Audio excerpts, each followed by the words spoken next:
So we are now into the topic of accelerating PH, digital transformation post-COVID, which is one of the most awaited sessions. As they say, among the top key to digital success is a dynamic team led by a visionary CEO and a well-rounded CTO. Our format is actually 10 minutes for keynote and 20 minutes for the reactors. So to start, just a bit of a background about myself. I am a panel moderator for this session. I started as traditional banker with National Australia Bank and Philippine National Bank, and eventually got pirated by an ING-formed company, SPV, Opal Portfolio Investment, in charge of turning around distressed assets. And we found it necessary to turn to tech when it comes to turning around. Presently, I also sit on the board of Surpass, publicly listed tech, SIDIN, a fintech platform, PruLife UK, InsurTech, and Agri Company, and also, of course, trustee of Fintech PH. I have the pleasure to introducing our keynote speaker. Because that's the background has already been provided, I'm turning this over to you. Let's welcome Mr. Simon Wu. Thank you.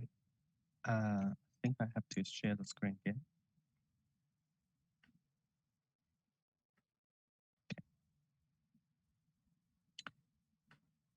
All right, so good morning, everyone. My name is Simon. Actually, my Chinese name is Wu Shuwei. I'm the CTO of Huawei Cloud APAC region. So it is my pleasure today to talk to you about the cloud adoptions for the FSI industry, especially impacted by the pandemic. So first of all, let's have a look at the key motivations for FSIs that to adopt cloud technology. People talk about many motivations such as DevOps, scalability, cost optimization, etc. However, there are two motivations that are the key drive forces, I believe. One is the business agility, and second one is innovation. Business agility in terms of individual productivity, process efficiency, rapid go-to-market, etc. And innovation usually refers to your branding in the market, stay ahead of your competitors, and improve customer experience. When the pandemic comes, many industries, they have to take a pause for their cloud strategy because they need to think about the survival strategy first. However, for FSI industry, I found that they actually accelerated their cloud adoption process because they realized that they can actually better cope with the impact of the pandemic with cloud technology and solutions, hence improve the business agility and innovation. So for example, for business agility, many of the banks in China, they quickly release so-called fast loan service to support SMEs, which is different from traditional loan process. They basically handles all the loan applications online and approve automatically by AI or big data models. They also support government to issue either cash or so-called eco-bonds to the individuals with open APIs. So of course, in order to do this, they will need to implement some innovative process or applications such as digital onboarding, sometimes chatbot, etc. Now, with the traditional ITC technology, in order to implement and launch such applications, there are many challenges. From infrastructure perspective, the challenges usually comes from the provisioning and the scalability. There's usually a very long process to apply for the server resources that are needed. You may also encounter IDC capacity issue if your solution need to support millions or even hundreds of millions of users. However, this is not the most difficult part. The most difficult part actually comes from the application and the data perspective. How do you integrate your application with a legacy core banking system, for example? This is a very risky action, thus need extensive testing, hence making your go-to-market very slow. And then also to find the skilled person to work with legacy core banking system is again very difficult at now stage compared to finding the cloud experts. In terms of data, even to implement simple AI models such as facial recognition, OCR, it requires massive training data if you intend to do it yourself. as well as requires very specific skill set. This further delays go-to-market. So how cloud is able to address the challenges mentioned in the last slides? Well, some of the challenges can be addressed with cloud technology alone, mainly the infrastructure part, such as server provisioning, scalability, DevOps, even the big data AI platforms. Cloud is pretty much ready. Other challenges, however, cannot be addressed with cloud alone. We really have to leverage our ecosystem to provide this end-to-end solution. So next, I will use banking as an example to further elaborate. Here is a high-level diagram showing a bank's IT portfolio. There are mainly three sections. The section on the top is the channel applications, such as internet banking, mobile banking, teleportal, etc. Basically, they are the touch points that you work with your customers. The section on the bottom is a core banking system, and that also including the data platform. And the section on the right is the IT operation and support. So with Huawei Cloud, we are trying to support all these sections in cloud. What you see now is our banking solution architecture. On the bottom, of course, it's Huawei Cloud Infrastructure as Service layer, where we provide the technologies to support our partners to build their applications on top of this layer. So for those applications, one of the key part is the cloud native core banking system. And on this cloud native core banking system, we have other applications that is already integrated with the core banking system, so that it's ready to go to market.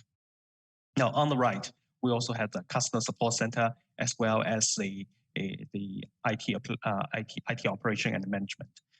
Now on the very top, we also work with our partners to provide the open banking and the super app methodology to achieve bank everywhere vision. Finally, we also work with consulting partners to make sure all the applications we develop, the hosting environment is secure, is compliant with the local regulatory bodies. Now, this also, the purpose of this building is really to help a very end-to-end customer journey. So that including the account registration, various banking services, as well as continuous support. Now, let's look at all the applications in detail. I just mentioned that. So first of all, in cloud infrastructure perspective, all the banking customers, the banking clients, they are mainly looking at two things. The first thing is scalability and performance. Sometimes they also seek multi-cloud solution to avoid vendor locking. So Huawei Cloud solution is containerization. We not only provide the container services, we also provide the containerization experts to work with our customers to modernize their existing applications. For the container service, we also recommend container on bare metal server solution to achieve best performance. So what's special with Huawei Cloud solution in this perspective is with Huawei Cloud, we provide both hardware and software so that we have the luxury to customize our hardware to extract additional performance gain. So in this particular case, we implement something called SDI card into the bare metal server to take over the container management workload so that our customer can enjoy 30% computing performance improvement and 40% network performance improvement. Sorry. Apart from the infrastructure, I also mentioned that's the application that we need to work with our ecosystem. So in this particular application, it's a video onboarding platform that we developed especially for banks that need to support their customers online remotely. Sorry about this. Something. This must be animation happening. That's a drop going in up. And so basically for this particular solution, we try to provide the three key features. The first feature is about the ID verification. So we use OCR, we use facial recognition to basically extract information from an ID card and also verify the current person that in front of the camera is the right person, is the same person with the ID card. Then the next thing we try to do is basically try to implement the business workflows that is happening in your day-to-day banking. So for example, such as open your credit card, subscribe a new credit card, buy an insurance policy, etc. So basically we can define all these business process in this platform.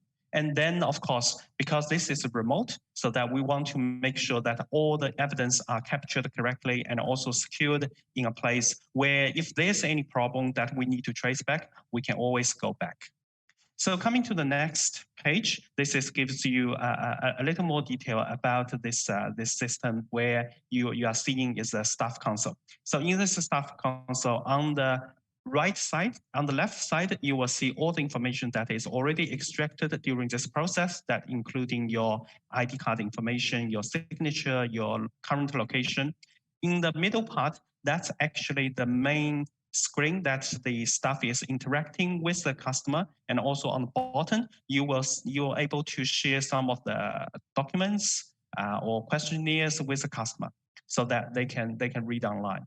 And on the right part, that's the actual defined business process for the customer to complete, for the staff to follow, so that they can follow step one by one. So basically, this gives you a complete portal where you can help your customer complete their day-to-day banking. Usually, in the normal days, they have to go to a bank branch, and now they are actually able to carry out all the tasks online. So that is actually, even even after the pandemic, is still good a solution that helping the customers and the banks that for their digitalization strategy. Now, after talking about the applications that mentioned, now we want to talk about a little bit more about the core banking system, because I already mentioned with the legacy core banking system, in order to implement such applications, such innovations, it becomes a problem. Now, most of the banks nowadays are trying to switch over to so-called cloud-native core banking system. So for virtual banks, in this case, they are probably the first type of banks that is going to onboard this cloud-native core banking system, because they don't have any legacy systems. So they can actually adopt Huawei Cloud, either public cloud or a hybrid cloud solution we call HCSO, together with our core banking partners such as Sunline, to quickly launch the cloud-native core banking system. For traditional banks, that's a little bit of a problem, because they usually have a legacy system like the IBM mainframes. So for some of the Chinese banks, they are executing so-called dual core approach. So basically, they will actually have both the traditional mainframe core system together with the digital core banking system or cloud-native core banking system. They will leave most of the mature applications and stable volumes inside this mainframe, so without touching those things. But they will actually move all these digital platforms to digital applications, innovative applications, to the new platform. They estimated that maybe 90% of the applications will actually be hosted on the digital platform or digital core banking system rather than the mainframe. But this dual core approach will actually last for several years until it's safe enough to move all the applications from the mainframes.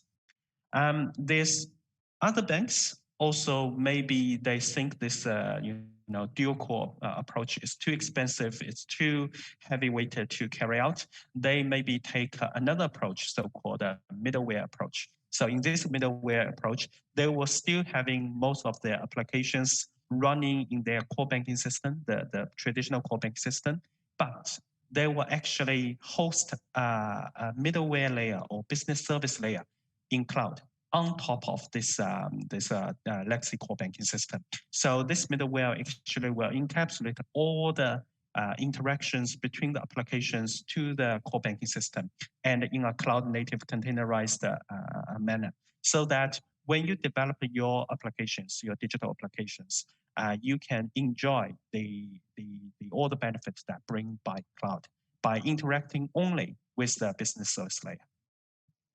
Of course, the business service layer, you can either develop it yourself with some of the banks I can see who has very strong in-house development. They are already doing that themselves. You can also have working with our partners who already provide such third-party layer. And all the applications, as I mentioned before, usually most banks they will go for containerization straight away. And sometimes they will also work with us for multi-cloud approach. Now, talking about data platform. So traditionally, most of the banks will implement MPP systems. Some of the banks has already moved to Hadoop. And now the latest technology we are proposing is really so-called a unified data lake with the computer storage decoupler. So instead of talking about all these technology advantages using Hadoop or distributed systems, I would like to give you an example why this is important and why the banks has to move into the new approach. And this is a case study with one of the banks. They're one of the largest bank in China. They launched their mobile app and they are trying to recruit their customers onboarding this mobile app. So what they discovered is during this onboarding process, they found that only 50% of the users are able to register successfully. And means half of the users, they actually drop somewhere. So by further analysis, they also realized that about 30% of the customer actually drop from step 1 and step 2. But they actually don't really know why this happens, and they don't have all this data to support them. So what we help them is we implement SDK to collect the user behavior data in terms of how they interact with this registration process. And we finally found that there's a major flaw between step 1 and step 2, which caused that significant drop rate. So after implementing a new process, fixing this the gap between step 1 and step 2, we found that 89% of users actually register successful. That's 30% increase compared to the previous. So all these data are not traditional relationship or relationship data. They are not the traditional database data. The data are collected are unstructured data. Usually they are logs, the user operation logs. So these are the data that has to be processed with the distributed systems that are implemented by cloud, not the traditional MPP systems. So that's why the banks are moving quickly towards cloud-native big data platforms. Now, I think that's towards to my complete of my sharing today. So basically, the last part I want to share about is the IT operation and management, which is the last piece of the digital transformation of banks or FSIs. In the traditional IT operation and management, most of the banks has already done is the bottom layer, which is the system health monitoring. So basically, you want to make sure that all your critical systems are running so that the customers are not impacted, especially during the pandemic. Most of the customers, they rely on the online banking system to make sure their daily banking tasks can be performed. They cannot go to a branch. So if the system goes down for even a few minutes, it creates a lot of problems for our customers. But even with this very basic need, some of the banks still, they are lacking behind. I noticed that there are several incidents that reported in Singapore that the mobile banking system was actually not able to function for more than 2 hours without actually banking notice the customer, but the customer actually complained to the banks.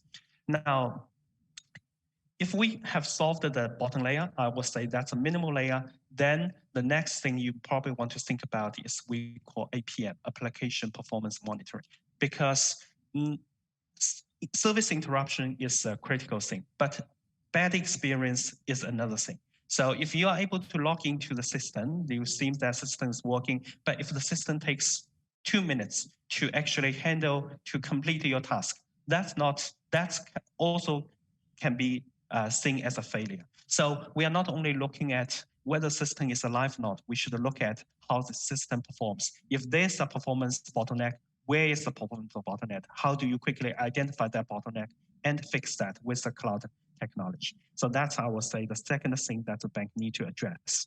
Then now moving to upwards, I think that's not many banks are already implement this, but I think it's also becoming a concern from various parties. So AI ops, because we try to address problem as quickly as possible, even try to predict the problem rather than wait for a problem to happen. So with AI algorithms that are able to establish a baseline of how a normal working system is, if there's a chance that abnormal behavior being detected, the AI algorithm is able to react quickly, even usually much faster than humans, to fix the problem. And of course, moving towards next, then you should also address the user behavior analysis. For example, I think a previous panelist has already mentioned like Netflix. Everybody, when you log into a mobile banking system, you should see something different, something relevant to you only, rather than everything alone. So the user behavior analysis becomes important.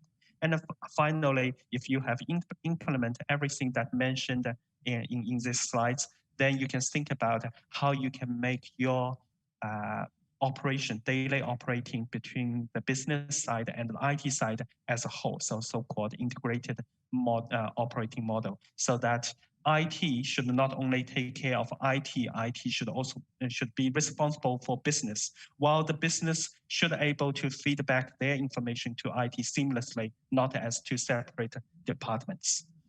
So I think that's all for my sharing, especially this some of the information related to pandemic. I hope that's interesting to everyone. Thank you very much. Thank you, Simon. That was quite detailed yet easy to understand. Thank you for that.